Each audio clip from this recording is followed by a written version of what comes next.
¿Qué pasa, familia? ¿Cómo estáis? Bienvenidos. Y no sé si os acordáis que el youtuber Nick Shirley fue hace poco al CECOT El Salvador pues para hacer un mini reportaje de lo que ocurre ahí y dar ejemplo a Estados Unidos, ¿no? La cosa es que este reportaje parece ser que ha llegado lejos y ha salido en una de las cadenas de televisión más importantes de Estados Unidos, que es la Fox News.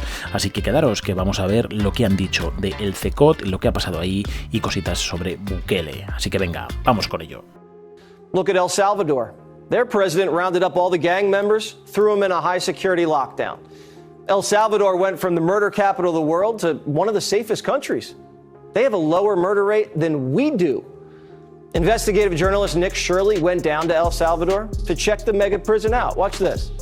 It is the biggest and most up-to-date prison in all of the Americas. It is capable of holding over 40,000 inmates, and it is home to some of the most dangerous people in all of the world. This prison was specifically designed to incarcerate any gang member that has any affiliations with gangs such as MS-13, Barrio 18, and they are responsible for crimes such as murders, extortions, kidnappings, narco-trafficking, drug dealing, any crime that you can possibly think of, these people inside have committed. Nobody's ever escaped this prison. There are 8 different buildings that are designated to the prisoners. The sides of the buildings are the size of a football field, absolutely ginormous. And if you were to try to escape SECOT, it literally would be impossible. Not only are there 2 walls you'd have to hop over, and one of those walls is 27 feet high with an additional 9 feet of electrical fencing that is at 15 volts. But it's not just about making sure nobody gets out. They don't want any contraband getting in. Inside this jail, you get absolutely no service. These prisoners have absolutely no contact with the outside world, and they have no way of getting a hold of anybody. And the reason why they cut off the self-service here inside this building is because gang members used to be able to run their gangs from inside these jails. However, with these new rules that they have implemented, such as cutting off the service, these gang members have absolutely no contact with the outside world. I then went through the first of many security checkpoints. And now they're even going to do another check with us to make sure that we are not bringing anything inside of this jail. They're going to pat me all the way down, and they are even going to check my socks to make sure I don't have anything inside my shoes or my socks. Before we entered into the main cell of the prisoners, we had to go through one more security checkpoint. The scanner will literally scan the entire body to make sure there's nothing on the neck, inside the stomach. They'll literally check anywhere inside of the body to make sure that they're not bringing any sort of plastic bag that could be filled with powder, any weapons, anything like that family members or friends might have tried to bring gang members in the past. Now it is impossible for anything to even enter. And here's what it looks like once you're inside. Here are some of the most dangerous people in the world. You can see they have their tattoos. MS-13 is tattooed on their forehead. These people will never, ever leave this building right here, and the lights also never shut off. And when these inmates want to go to sleep, they sleep here on these bunk beds that are completely steel. And the way these prisoners sleep, they are given one sheet. They don't even receive a pillow, and they don't know if it's night or day because the lights never turn off. These guys were let out of the cell, and you can look at their heads. Their heads are literally plastered to the cement wall, and they're not moving. All these gangsters are afraid of their life, and their freedoms have been stripped from them. Shirley talked to some of the gangsters. Watch this.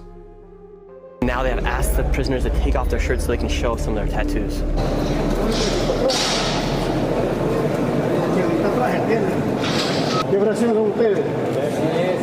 ¿Y todavía se sienten orgullosos de ser bandero?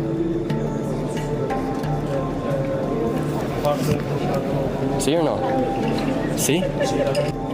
¿Y todavía se sienten orgullosos de ser bandero? And this group of gangsters' response was a little bit different than the last. No. All these guys were once prideful and running the streets of El Salvador. Now they are locked behind bars for the rest of their lives. It's pretty amazing if you think about it, what Nayib Bukele has been able to do with this country. The streets are as safe as they've ever been because all these guys are out.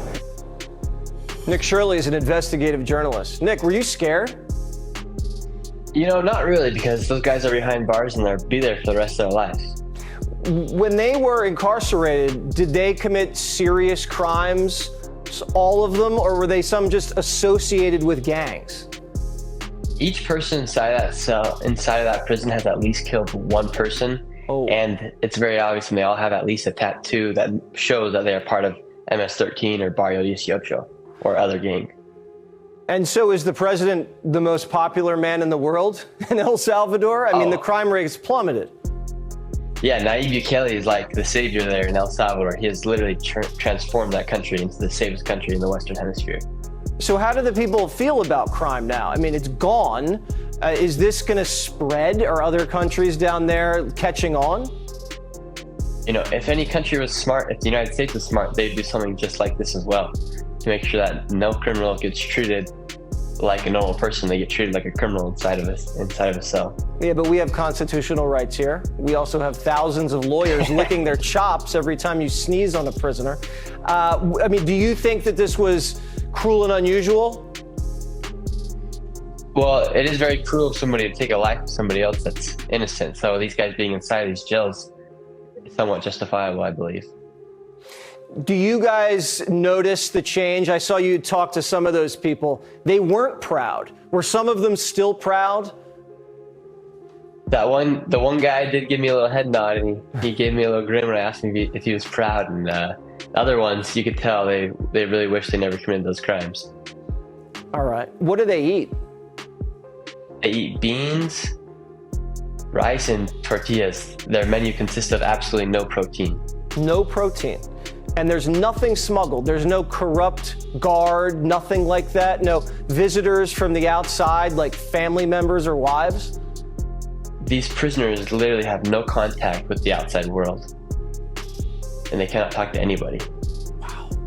Well, we could never get away with it in this country because we have the ACLU, but it is something to think about. And it's probably not what Kamala's thinking about. It's probably the opposite, but it's always nice to learn from other Kamala people. wants to let him out.